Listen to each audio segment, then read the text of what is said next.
Creepshow has just been released by the horror label Scream Factory. The collector's edition release includes a cardboard sleeve that houses the Blu-ray and a 40-page booklet with writing on the film. Because I pre-ordered this release, I was able to get my hands on 2 posters. Both of these were limited to the first 2,000 orders only. The art is amazing. I love these limited edition posters that Scream Factory includes with so many of their new releases. Speaking of which, I've got lots more Scream Factory pre-orders on the way to me. So be sure to hit that subscribe button in the corner so you don't miss out on anything. I don't know if there's a more perfect horror movie than Creepshow. The film is flawlessly directed by George Romero, scripted by Stephen King. It's a love letter to the old EC horror comics that both men grew up with. Creepshow has an all-star cast of 80s actors. Everyone does an excellent job, and there really isn't a single weak link in the entire film. The movie includes 5 short horror stories, not counting the wraparound story. The film opens with a dad yelling at his son. You want to answer me when I'm talking to you. You remember who puts the friggin' bread on the table around here, don't you? He's angry because he caught his son reading a violent horror comic book. Yes, he's one of those parents. Thank God mine let me read and watch all the horror stuff I ever wanted to as a kid. Best parents ever. The dad is played by Tom Atkins, who is pretty much a god to horror movie fans. Seriously, the man has done some excellent movies. This, Halloween 3, The Fog, Night of the Creeps, and Maniac Cop, just to name a few. He usually plays the hero, but in this, he's the jerk dad. The next time, young man, I find you with a worthless piece of shit like this again, you won't sit down for a week, buddy boy. That's why God made fathers, babe. That's why God made fathers. My dad used to jokingly say this to my sister and I while making us do chores and stuff. Ah, memories. So he throws the comic book in the trash as a storm rolls in. His son, whose room looks a lot like mine did as a kid, sees the skeleton host from the comic outside his window, and it then turns into an amazingly cool animated intro. The score by John Harrison really kicks in, and it's classic. In fact, I love it so much I even bought the soundtrack CD. So the first story is a simple zombie tale called Father's Day. An old lady kills her jerk-off father who won't stop ranting about cake. Where's my cake? You promised me my cake! Swap out the cake for pizza, and this will probably be me when I reach that age. So every Father's Day, the old lady and her family gather at this estate for dinner and a celebration. Is it weird that I always kind of like the music they dance to in this scene?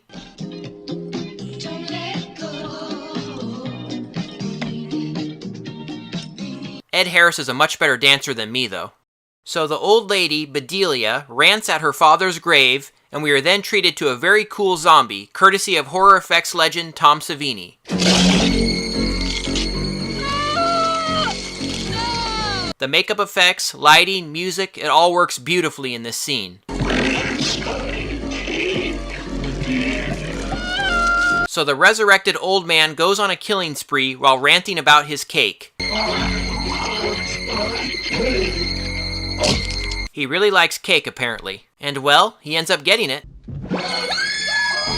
Father's Day, and I got my cake. I love the freeze frame that turns into a comic book frame. Director George Romero does an excellent job making this movie feel like a living comic book. The second tale, The Lonesome Death of Jordy Verrill, is generally considered the lesser of all the stories, but I've always liked it. It's got a more comedic tone than the rest of the stories, although all of them are pretty tongue-in-cheek. Stephen King himself plays the lead in this one. He's a not very bright farmer who has a meteor crash in his backyard. King delivers one of the most iconic movie lines in history during this scene. Meteor shit! So he gets the, meteor shit on his skin, and it slowly turns him into a weed. He starts getting the growth all over his body and all over his house and stuff. Oh no! Not there! He also has visions of going to the doctor and what could end up happening and that sort of thing. I often get this exact look on my face when I'm at work, fantasizing about making it big on YouTube. In the end, Jordy does what so many of us wanted to do after first watching the Nightmare on Elm Street remake. And in today's weather, it gets a little goofy, but it's a fun little story. The third story, Something to Tide You Over, has Leslie Nielsen as the bad guy. Hard to imagine, but he does a great job in this. So he finds out that Ted Danson is having an affair with his wife, and he gets revenge in a pretty elaborate way. It's showtime! This is actually something we should start doing to criminals, and people that don't like Star Trek. Oh my God.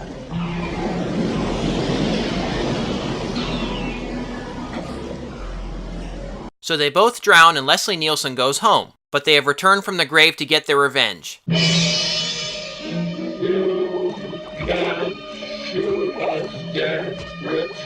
I love the waterlogged makeup job and blood effects. So cool. Leslie Nielsen flips out, which is exactly what I do after working a busy weekend in retail.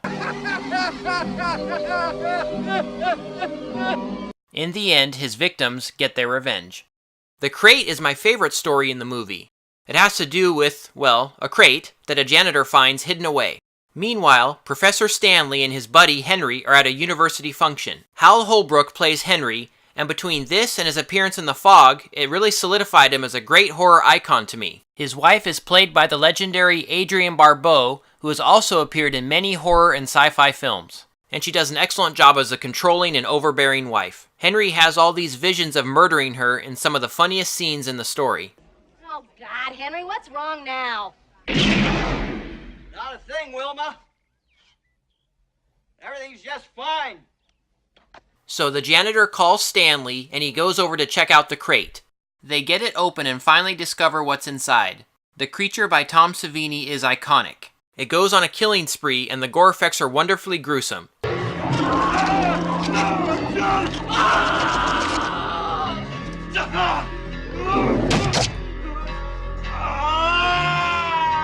Does it get any better than this? So Stanley is hysterical and goes to Henry for help. Henry says he'll take care of it, and he does, but not before coming up with a plan of getting rid of his wife. It's a great scene with excellent performances all around.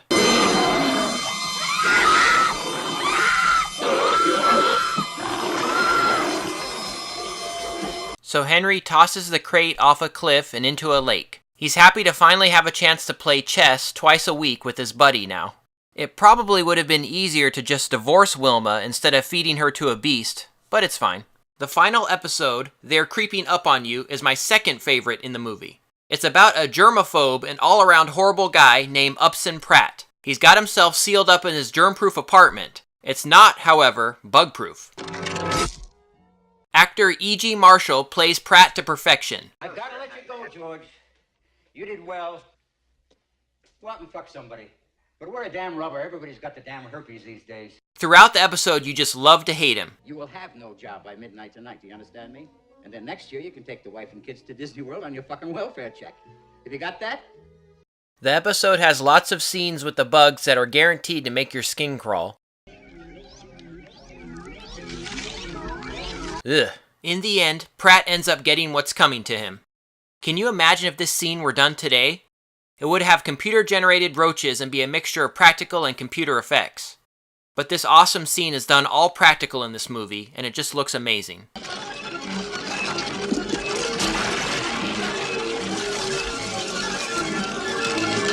So after the final story, it's now morning, and we're treated to some garbage men finding the comic. This scene includes a great cameo from Tom Savini. The jerk dad from the beginning of the movie wakes up with a sore neck. Oh, you poor old bear. You want me to get some Bengay? You know, every single time I see Bengay in the store, I think of this scene. And I mean every single time. Teach me to throw away my comic books. So the kid gets his revenge as the movie ends. Creepshow is a masterpiece of horror cinema. Everything comes together perfectly, from the amazing cast to the Tom Savini effects and John Harrison's score. It's all brought together by director George Romero, one of the greatest filmmakers of all time. As for the Blu-ray, the picture quality is flawless. The movie looks brand new, and Romero's colorful palette really comes to life. The image practically leaps off the screen. This package is loaded with special features. From deleted scenes to commentaries and interviews, it's all there. My favorite feature is the Roundtable Discussion with various members of the cast. This feature really feels like you're sitting at a table and chatting with these guys about the making of a horror classic. There's some great information in there, and as with all the special features, the kind of man George Romero was really shines through. On a side note, I was actually supposed to meet George Romero at a horror convention in Seattle called Crypticon back in 2017. Romero canceled at the last minute due to illness, and I was disappointed to say the least. But I wished him a quick recovery and hoped to have another chance to meet him.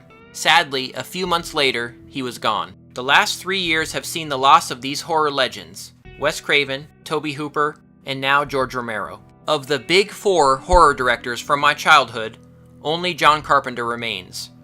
I really can't stress enough how important these 4 men were to my childhood and even my life now. These men, more than any other filmmakers, inspired me as a kid and really made me the horror fan I am today. If you aren't familiar with them, look up their work and marvel at how many classic and iconic movies they gave us. Scream Factory has really hit a home run with this Blu-ray.